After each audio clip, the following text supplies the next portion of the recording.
Macroscopio es un instrumento que permite ver de cerca algo grande, y esa será nuestra intención.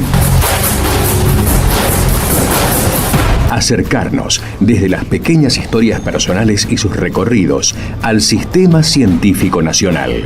¿Quiénes lo conforman? ¿Cómo llegaron allí? ¿Desde dónde partieron? ¿Qué obstáculos tuvieron que sortear? Son solo algunas de las preguntas que estaremos contestando en nuestro programa. Les invitamos a escuchar estas trayectorias y a sus protagonistas.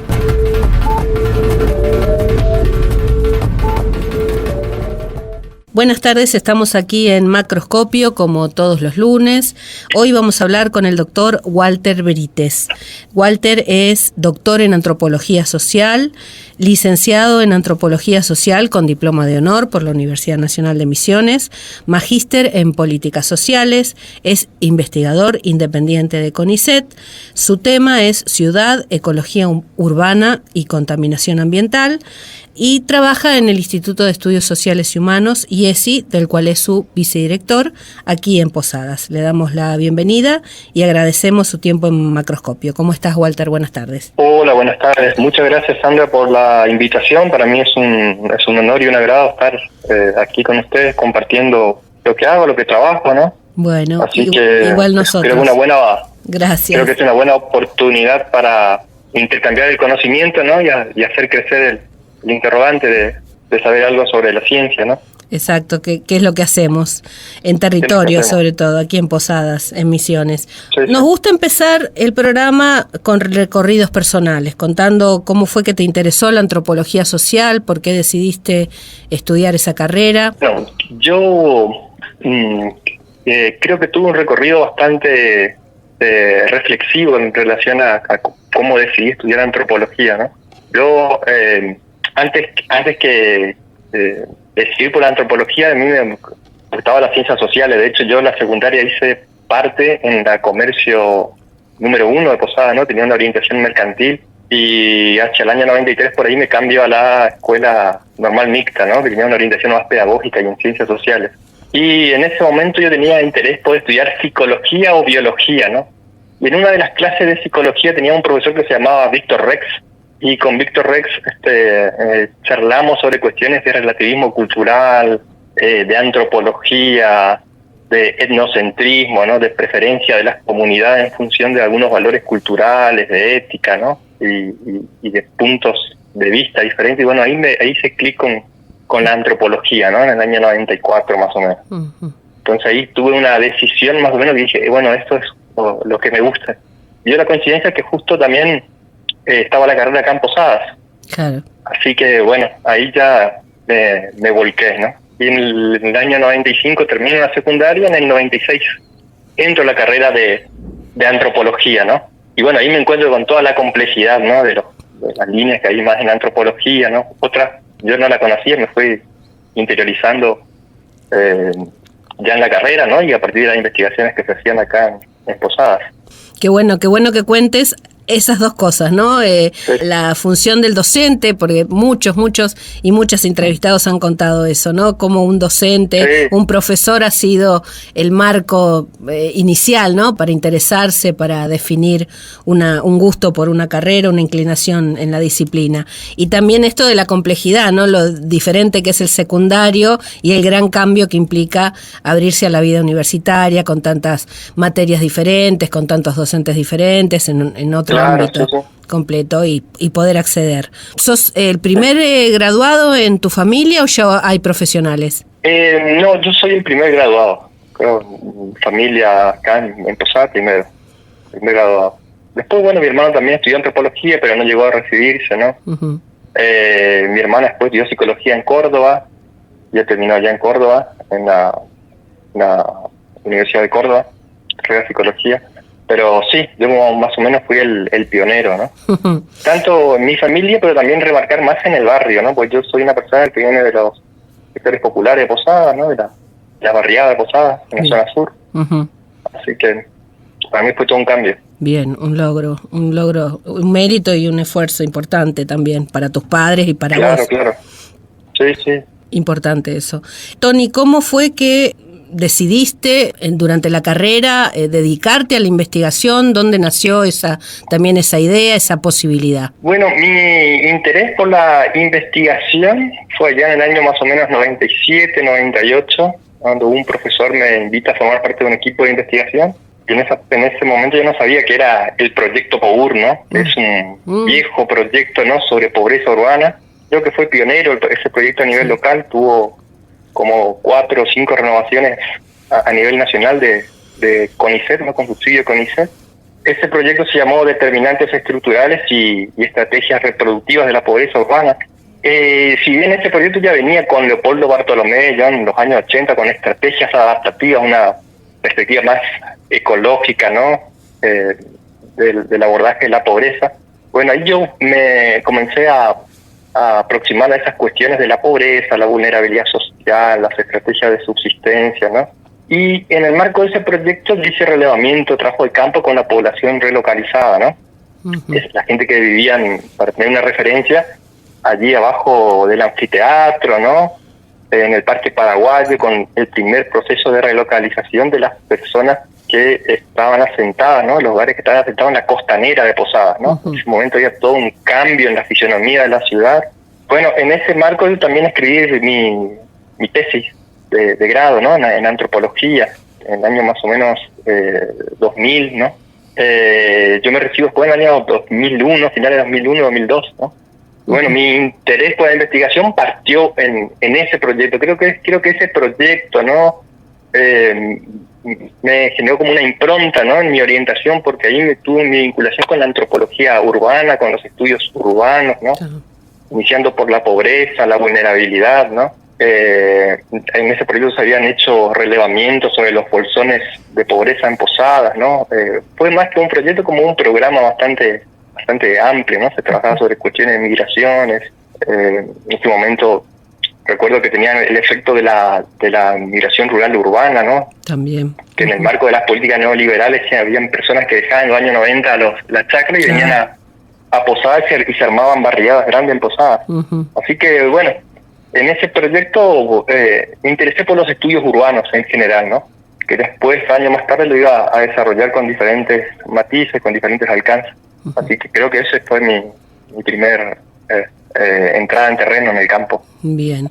Y de ahí a querer presentarte a CONICET o a presentarte a CONICET, ¿cómo fuiste armando esa historia en tu cabeza, en tu carrera? Bueno, fue una historia bastante larga y accidentada en realidad, ¿no? Porque en el año 2001, a finalizar el año 2001, yo estaba presentando mi tesis en antropología, y también me había presentado a una beca en ese momento en el exterior, que fue de la Agencia Española de Cooperación Internacional, la AESI, y quedé preseleccionado por la Argentina, ¿no? Y en ese momento justo explota también el país en el marco de las políticas neoliberales de la Rúa, y bueno, quedaron todo congeladas las plazas que era para la Argentina. Creo que reasignaron a Colombia, porque en ese momento había muchos argentinos que se iban del país, se iba uno y llevaba 7. Entonces creo que el gobierno español había restringido un poco el acceso a los argentinos en ese momento.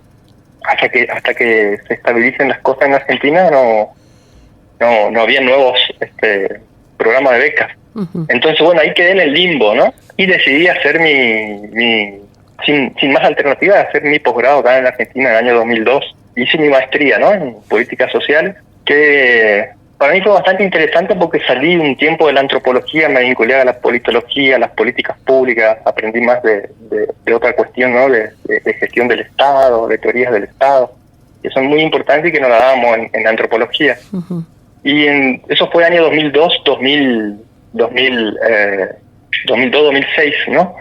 En el 2005-2006 ya comienza a reactivarse el CONICET, ¿no? Ya se había estado el país ya con una reactivación económica importante, y en ese momento se llama la convocatoria beca. Entonces me presento en el 2006, a finales de 2006, a la beca de posgrado tipo 1, y salgo seleccionado en la tipo 1, ¿no?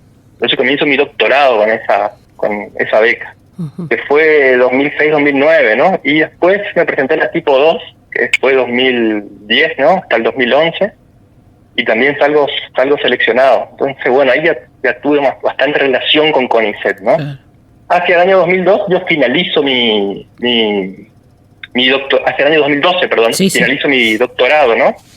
Y bueno, ya en ese momento ya me había presentado a carrera y a una beca postdoctoral, ¿no? Y bueno, en una me denegaron y me habilitaron el ingreso a carrera, ¿no? Así que en las dos convocatorias había presentado porque ya venía con un ritmo de trabajo, ¿no? Acelerado para ese entonces. Bien. Así que esa fue mi incursión, ¿no? Para dar con CONICET, ¿no? En ese momento. Pero había que tener muchas perseverancia, digamos, ¿no? Porque el camino era no como ahora, que hay muchas convocatorias que son adaptadas a las realidades locales, ¿no? Con cupos federales, sino que eran convocatorias a nivel país y el camino era largo y difícil. Tony, hacemos la primera pausa y volvemos en unos minutos. Macroscopio, la ciencia en su laberinto.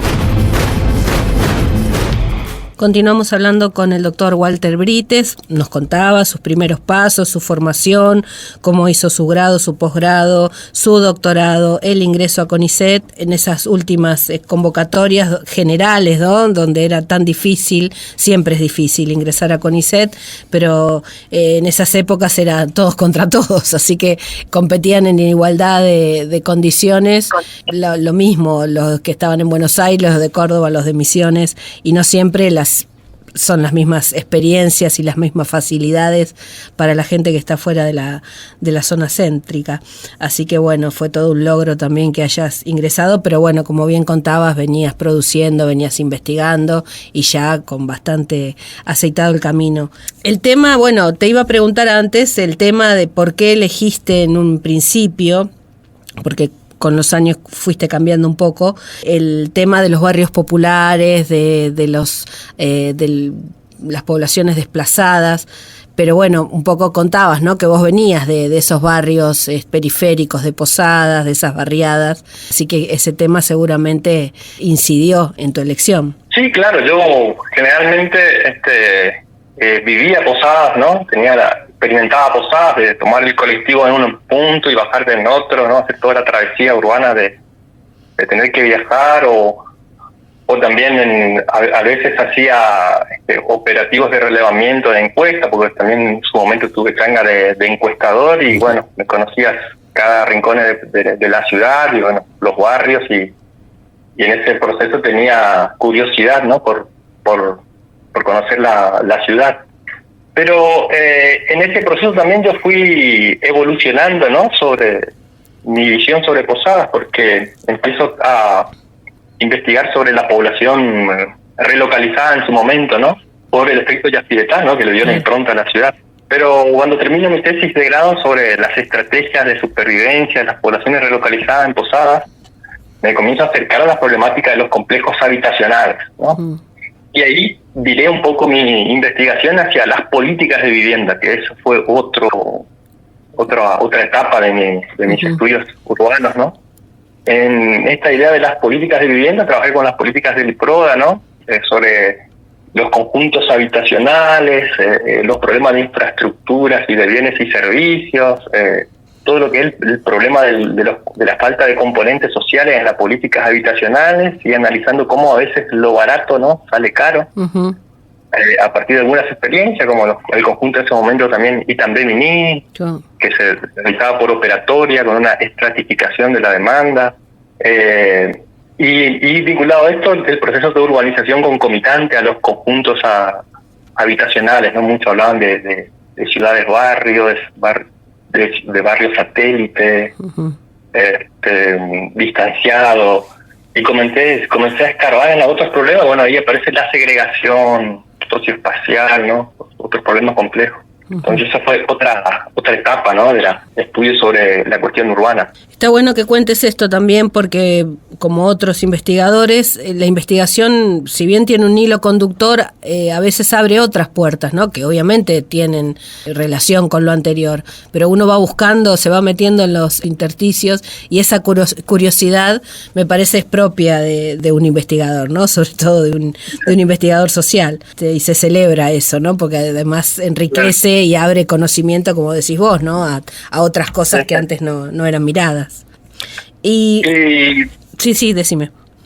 No, después vinculado también a las políticas de vivienda y de urbanización, también después volví a trabajar sobre los conjuntos habitacionales de relocalizados ya cuando se finaliza el proyecto de relocalización, ¿no? Y habían nuevos complejos habitacionales como el conjunto A4 y San Isidro, ¿no? Que fueron emblemáticos, y ahí surgían otros problemas que tenían que ver con los cortes de rutas, las demandas reivindicativas, los procesos de acción colectiva, ¿no? Uh-huh. Y ese fue otro gran tema, que fueron los movimientos sociales urbanos, ¿no? Y las estrategias reivindicativas de las poblaciones relocalizadas. Ya más cuando se estaba acelerando el proceso del Plan de Terminación Yacyretal, PTI, ¿no? Uh-huh. Que fue bastante problemático. Bueno, esa fue otra continuidad y vinculación sobre cuestiones de políticas de vivienda, hábitat y pobreza, ¿no? Uh-huh.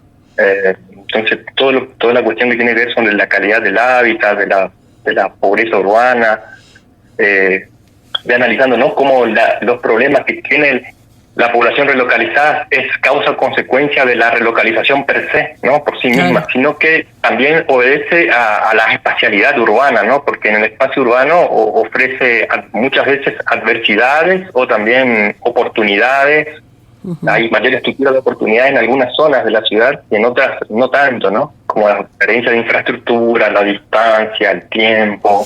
Claro. Hay algunos empleos que tenía la población que en un contexto urbano desarrollar esos empleos son productivos, ¿no? Pero uh-huh. En otro contexto se vuelven improductivos, ¿no? Supongamos una persona que trabaja en el servicio doméstico, ¿no? Que vivía cerca de una zona urbanizada donde habían otros barrios de otros estratos sociales, por ahí eran más productivos porque había una relación patrón-cliente o no había mayor estructura de gasto como pagar pasajes de colectivo, ¿no? Uh-huh. El tiempo también como un recurso, y después ir a vivir a otro contexto no alejado, 10 o 15 kilómetros del centro urbano, ya eso añade una cantidad de adversidades, ¿no? Como el tiempo de distancia, el costo del pasaje, y eso vuelve o va tornando más improductivo algunos empleos, ¿no? Uh-huh. Sí, también en esta distribución se ven muchas desigualdades, porque no todos fueron relocalizados y desplazados en igualdad de condiciones, digamos. Hay gente a las que, como vos contabas, hubo planificación urbana, se hicieron unos barrios como A4 en su momento, como San Isidro, pero en otros, por ejemplo, se los tiró, diría yo, se los depositó en tierras fiscales sin ningún tipo de servicio, a la buena de Dios, y realmente eso generó muchos conflictos. Sí, claro, y otros quedaron en algunos lugares en intersticios y después a emerger el fantasma de la relocalización, ¿no? Uh-huh. Así que también es una cuestión para tener en cuenta, ¿no? Creo que todos los científicos sociales nos tenemos que hacer esta pregunta, es que el objeto de estudio también va cambiando, ¿no? Va cambiando en la coyuntura de espacio-tiempo, ¿no? Podemos pensar hoy la Chácara 181, ¿no? Que eran población relocalizadas que fueron asentadas ahí y en ese momento no molestaban, ¿no?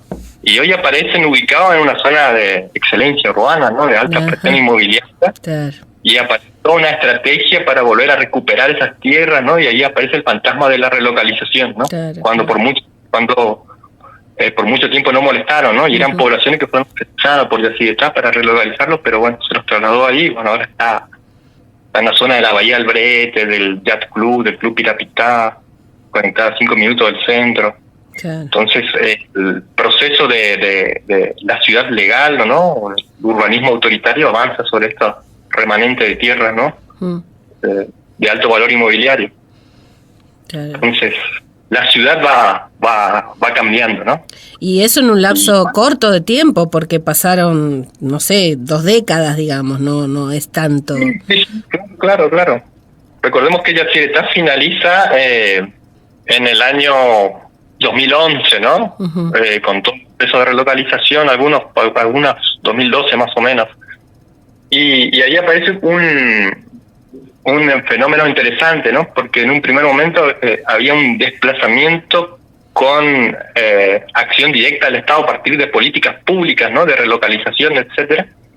Y finalizado ese proceso comienzan otro tipo de desplazamiento, ¿no? Sin acción directa del Estado a partir de la presión inmobiliaria, ¿no? Y todo este desarrollo inmobiliario en suelo urbano de alta revalorización, haciendo sinergia entre acción pública y acción privada, mercado y Estado, ¿no? La legislación. Y ahí emerge también una cuestión que trabajé que tiene que ver con la gentrificación o hablar de la tendencia a la gentrificación, que tiene que ver con la sustitución residencial y movilidad en la ocupación del espacio urbano, ¿no? Es decir, hay gente que se va de un espacio y gente que viene, ¿no? A ocupar un espacio. Y eso se fue dando acá en Posadas, en toda el área costera, fundamentalmente en el nuevo frente fluvial, ¿no? Claro. Con diferente intensidad. Y ese es un fenómeno que creo que hoy también se sigue desarrollando en algunas áreas de Posadas. Hacemos otra pausa, Walter, y volvemos en unos minutos. Macroscopio. Investigar. ¿Para qué? Continuamos hablando con el doctor Walter Berites. En esta etapa ya de la entrevista nos contaba específicamente el tema del desplazamiento de población, de los asentamientos en Posadas, de las políticas urbanas. También empezaste a ver, más allá de esto, la ecología urbana, digamos. ¿Qué otras cuestiones pesaban en estas nuevas relocalizaciones, asentamientos, ciudades, barrios? ¿Cuáles eran las cuestiones de políticas ambientales? La quema de residuos, una práctica bastante arraigada en muchos sectores. ¿Cómo fue avanzando ese tema hasta hoy? El tema específicamente del análisis de la contaminación urbana y las desigualdades ambientales, lo llamo yo, ¿no? Uh-huh. Ya es más reciente, eso es una línea de investigación que vengo desarrollando hace más o menos 4 o 5 años, ¿no? A partir de ver a la ciudad como un caleidoscopio, ¿no? Desde un caleidoscopio, ¿no? De ver diferentes dimensiones. Y me pareció importante porque a nivel global las ciudades van teniendo como un escenario, como una agenda, ¿no? De la crisis climática y el calentamiento global, y bueno, se adaptan políticas ambientales, ¿no? Que configuran mucho el perfil de las ciudades. En otros lados se llaman las infraestructuras verdes, ¿no? Que tiene que ver con parques, plazas, políticas de mitigación de la contaminación, etcétera. Eso también genera una revalorización diferencial en la ciudad. Entonces quería ver un poco qué estaba pasando en Posadas, ¿no? Uh-huh. A partir de algunos estudios que estuve revisando, ¿no? Y hay estudios que trabajan sobre los espacios verdes públicos y áreas de calidad de vida, ¿no? Y esos estudios señalan que las áreas de calidad de vida tienen límites más o menos definidos en la ciudad, ¿no? Uh-huh. Y generalmente coinciden con las áreas centrales o los alrededores a las áreas centrales donde se invierten en políticas de mitigación de la contaminación, de desarrollo de infraestructura verde como plazas, bicisendas, programas de arborización, de recolección selectiva, de control del tránsito vehicular, etcétera, ¿no? Uh-huh. Y hay áreas que generalmente se desarrollan más en las periferias de la ciudad, a pesar de que hay más infraestructura verde, hay menos control de la legislación y son lugares habilitados a veces para el desarrollo de prácticas contaminantes como habilitación de industrias, etcétera. Y vi que en Posadas más o menos responde a ese patrón, ¿no? Las áreas de revalorización y mejor calidad de vida están en el nuevo frente costero, ¿no? Se están desarrollando infraestructuras verdes, uh-huh. ¿no? Hoy tenemos el bioparque de la ciudad, que es la zona del jardín botánico, donde hay un plan de arborización, en la cuenca del Saimán, ¿no? Uh-huh. Se están desarrollando infraestructuras verdes. Si bien son espacios verdes que no están desarrollados completamente como en otras ciudades que tienen ya bosques urbanos, ¿no? Sure. Pero acá hay un programa de arborización y de plantación de árboles que se proyectan como espacios verdes de alta calidad en el futuro, ¿no? Y ahí aparece la idea de la ocupación diferencial del espacio y la presión del mercado inmobiliario sobre esto, ¿no? Sí. Por eso hay algunos aportes muy importantes que sobre todo se están desarrollando en Europa y en Estados Unidos. Hablan del problema de la gentrificación ambiental o de la gentrificación ecológica o verde, como un proceso en el que la limpieza de la contaminación y la provisión de servicios verdes ambientales no solo aumenta la calidad de vida en determinados sectores urbanos, en determinados barrios, sino que aumenta también el proceso de especulación de esas tierras, ¿no? Acá tenemos un caso, por ejemplo, en la reserva urbana del Arroyo Itá, ¿no? Que está allá en Urquiza y la avenida Tomás Guido, ¿no?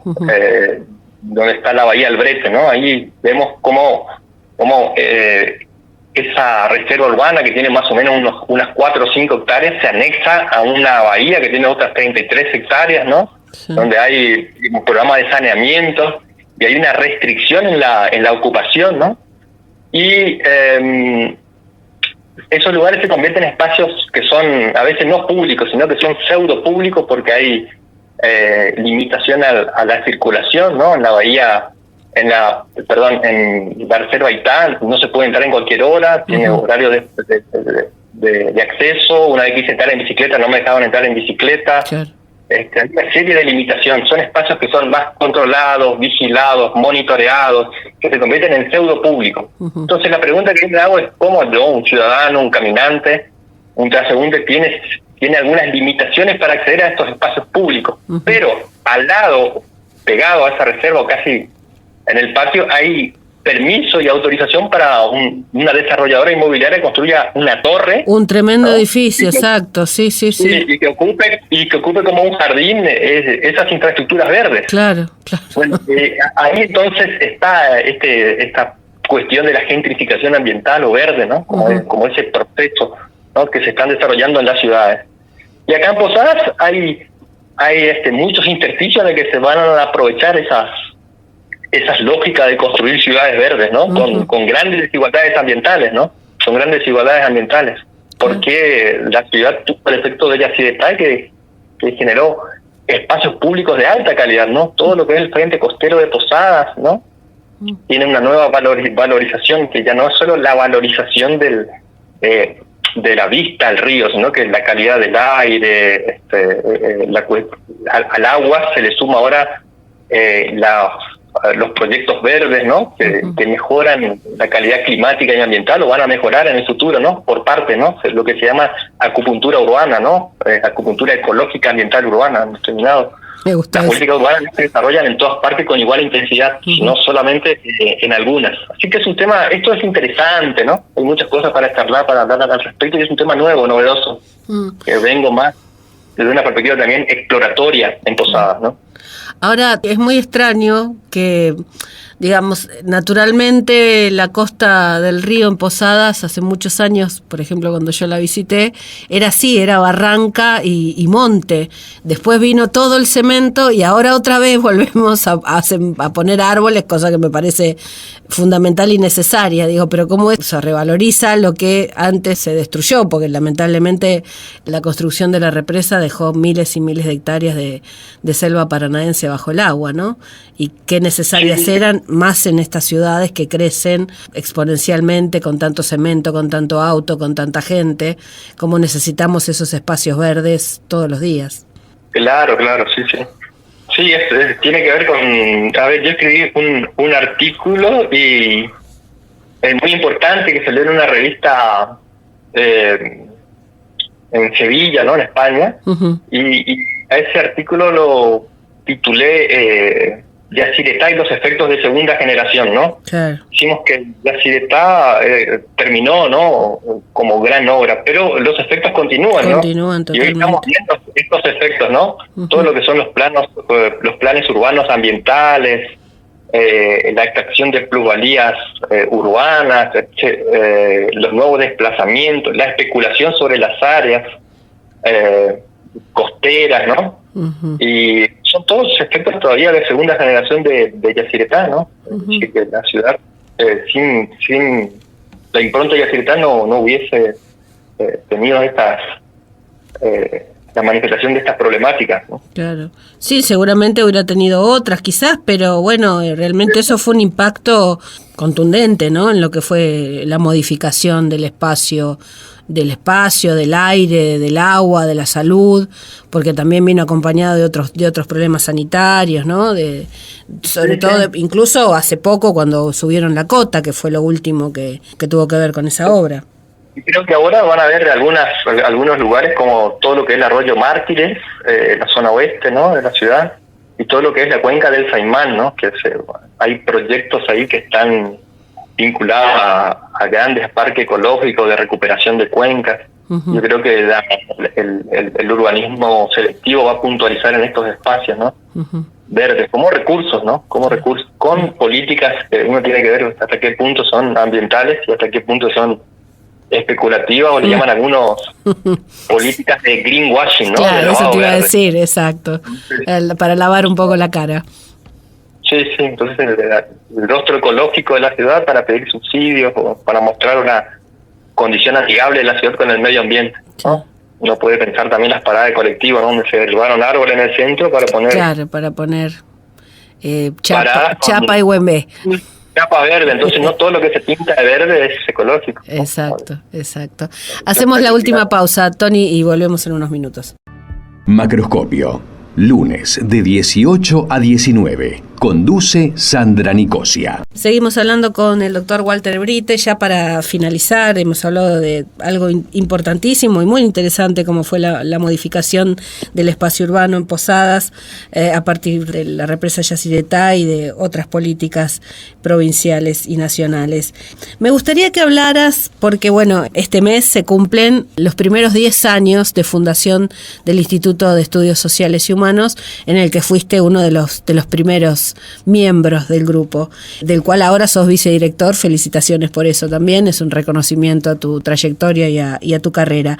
¿Cómo te parece que impactó en el ámbito de las ciencias sociales locales en la creación de un instituto, además doble dependencia con ISET, Universidad Nacional de Misiones? Bueno, yo para contextualizar un poco, creo que también me ubico entre los fundadores, de los miembros fundadores del IESI, ¿no? Uh-huh. Del Instituto de Estudios Sociales y Humanos, porque recuerdo que en el año 2013 nos empezamos a juntar, creo que también vos estabas ahí, Sandra, en su momento, ¿no? Con otros colegas, y costó mucho arrancar ese instituto, ¿no? Hasta que sale en el 2015, ¿no? Sí. En 2 años la burocracia, el ida y vuelta, ¿no? Fundamentar líneas, convocar a personas que trabajen, plantear líneas de investigación, eso tuvo un proceso de maduración, ¿no?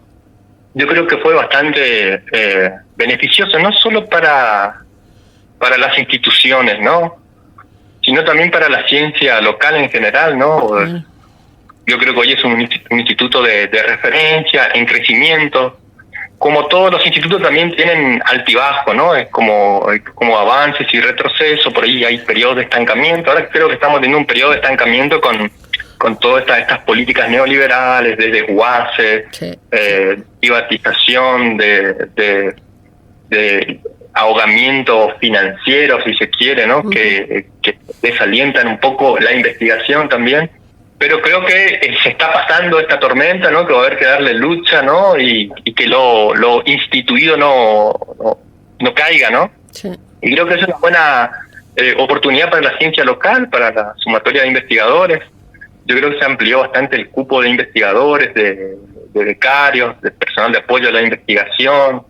Se diversificaron también temas de investigación. Yo creo que hay que seguir sosteniendo eso, y bueno, uno tiene la adversidad de tener que gestionar en un contexto de pobreza, porque es diferente gestionar un instituto en un contexto de bienestar, de política, etcétera, y tener que administrar pobreza, ¿no?, en un contexto de ajuste. Entonces, creo que ese es el gran desafío, que es presente, pero que se va a proyectar para los próximos años, ¿no? Y que cómo desarrollar investigación bajo estas limitaciones, ¿no?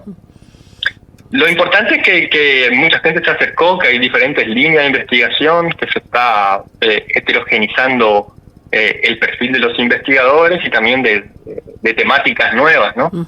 Así que eso es importante sostener en un instituto. Sí. Sí, esta característica. Aparte ha crecido también el número, en cantidad, digamos, de investigadores asentados aquí, muchos más becarios, como bien decís, la pata de la formación de recursos humanos, así llamados, que suena feo, pero es así, por parte de los investigadores que además ascendido en su carrera, han tenido sus promociones, sus ascensos, lo que les permite también cumplir otras tareas, como dirigir becarios, dirigir proyectos, o sea que de a poco eso lleva tiempo, ¿no? Bien lo decís, ¿no?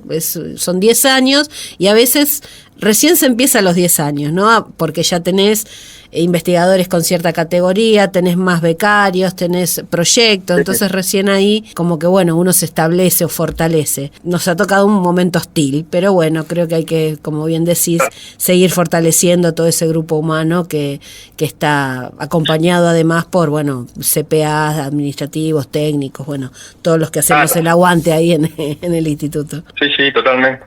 Y hay muchos trabajos que por ahí que después la ciencia tiene que rever un poco la gestión, ¿no? de los trabajos que realizamos, porque a veces todo lo que trabajamos en ciencia hacemos una cantidad de trabajos que son invisibles, ¿no? Supongamos el investigador que tiene que dirigir tesista, que tiene que administrar los proyectos, que tiene que pedir subsidios, que tiene que dar clase, que tiene que evaluar, que organizar trabajo de campo, etcétera, y es una cantidad de tareas que a lo mejor en otros países se desarrollan de otra forma, ¿no? Entonces hay tareas que tenemos que son invisibles, ¿no? Sí. Y que no están bien delimitadas. Bueno, son también tareas que hacen al quehacer, por decir de alguna manera, ¿no? Sí. De la ciencia, ¿no? Y sí, que insumen muchísimo tiempo. Vos, por ejemplo, participás de la evaluación de becas, también participás en evaluación de ingresos, o sea, es un trabajo Claro. de mucho requerimiento, de mucha exigencia, de muchas horas, imagínense, vos ya lo sabés, le digo a los oyentes, a veces en un concurso de becas son 2.000 postulaciones, entonces cada comisión tiene que analizar caso por caso. Ese es uno de los trabajos que hace el doctor Brites y tantos otros investigadores de CONICET que pertenecen a las comisiones evaluadoras, ¿no? A veces trabajamos en madrugada, incluso a veces los domingos, los sábados, ¿no? No hay horario. Uno tiene que dedicarse a hacer lo que no pudo hacer en meses, ¿no? Así que como corregir algunos artículos, ¿no? Pues, digamos, solo tenemos indicadores bibliométricos de lo que hay que publicar por año. Además tenés que publicar. Exacto. En el interior, etcétera. A veces uno tiene que, aparte de publicar un artículo, tiene que hacerlo en otro idioma, a veces en portugués o en inglés, entonces todo eso lleva tiempo, ¿no? De trabajo. Sí, es mucho trabajo. Pero por suerte hacemos lo que nos gusta y eso es lo importante, ¿no? Hacemos lo que nos gusta, que es investigación. Bueno, en ese sentido no podemos quejar desde ese punto de vista. Pero bueno, nos encontramos, como bien decís ahora, en un momento un tanto hostil, donde cuesta todo más y donde no se está ponderando, es decir, te van a exigir lo mismo todos los años, aunque no te den el dinero para viajar, no te den el dinero para investigar, igual después te van a exigir la publicación y eso no es correcto, ¿no? Yo creo que detrás de estas acciones, ¿no? Hay o de omisiones, hay acciones que son intencionales, como desalentar a la ciencia, ¿no? Claro, totalmente. El crecimiento. En este año, por ejemplo, cayó bastante las aplicaciones o las postulaciones a becas, ¿no? Claro. O a carrera. Entonces, hay todas unas acciones en el actual gobierno de desalentar un poco la ciencia como un lugar en el desempeño, de poder trabajar o de involucrarse. Entonces, en ese sentido hay como una intencionalidad manifiesta, ¿no? Con esta política, ¿no? Pero que generan de preocupación. Pero bueno, etcétera, ¿no? es como decís vos, hay que resistir y seguir haciendo lo que hacemos siempre, con la misma calidad y seriedad. La otra vez le explicaba a personas más jóvenes, ¿no? Que por ahí no vivieron lo que pasó décadas atrás, ¿no? Claro. Como lo que está pasando ahora ya incluso me pasó a mí en los años 90, ¿no? Claro.